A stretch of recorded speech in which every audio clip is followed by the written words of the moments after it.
Nasib tidak terduga menimpa seorang wanita di Maluku Utara. Menjelang pernikahannya, wanita di Maluku Utara tersebut malah mendapati calonnya tidak ada. Ternyata kekasih wanita di Maluku Utara itu kabur sebelum acara akad nikah berlangsung. Bukan malah dibatalkan, proses ijab kabul tersebut tetap dilanjutkan. Sosok mempelai pria diwakilkan oleh sang ayah. Kisah tersebut tersebar di media sosial dan menjadi buah bibir. Diketahui wanita tersebut merupakan warga desa Jikotamo, Kecamatan Obi, Halmahera Selatan berinisial SA. Adapun sang kekasih alias calon mempelai pria bernama Isra. Isra terpaksa diwakili oleh calon mertua lantaran kabur menjelang ijab kabul. Saat itu keluarga dari kedua mempelai telah ada di lokasi pernikahan. Diketahui Isra kabur pada Selasa 29 Agustus 2023 lalu. Akibatnya ayah Isra mewakili putranya untuk melangsungkan akad nikah. Kakak SA Wisto Ahmad pun buka suara, ia menceritakan detik-detik adiknya menikah dengan calon mertua.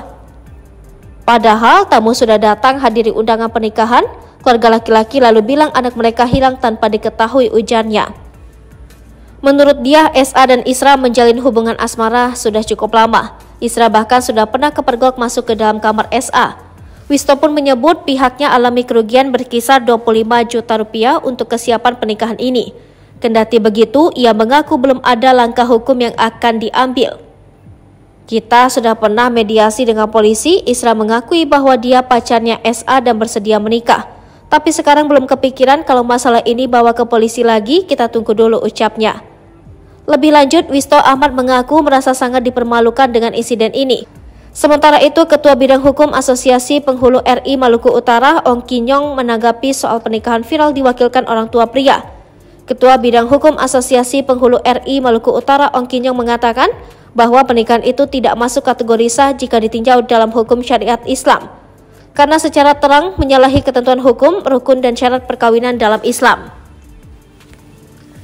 Jadi, kalau dikatakan sah, sebuah perkawinan harus memenuhi rukun syaratnya perkawinan.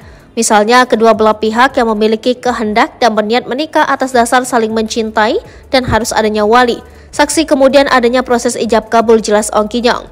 Ia juga mengatakan ijab kabul harus diucapkan secara pribadi tanpa diwakilkan pihak lain. Selain itu, ijab kabul harus diucapkan secara pribadi tanpa diwakili pada akad nikah.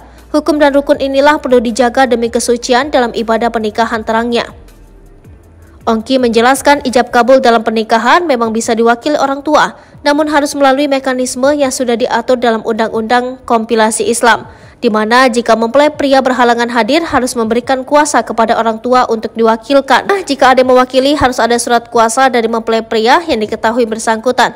Syaratnya adalah mempelai pria punya kehendak ingin menikah, mempelai pria berhalangan atau uzur, jelasnya.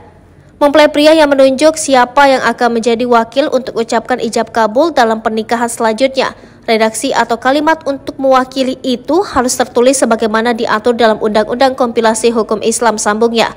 Kendati demikian, Ongki menegaskan bahwa pernikahan ini tidak sah dalam hukum Islam berdasarkan syarat perkawinan, apalagi melihat pengantin pria yang kabur tidak diketahui.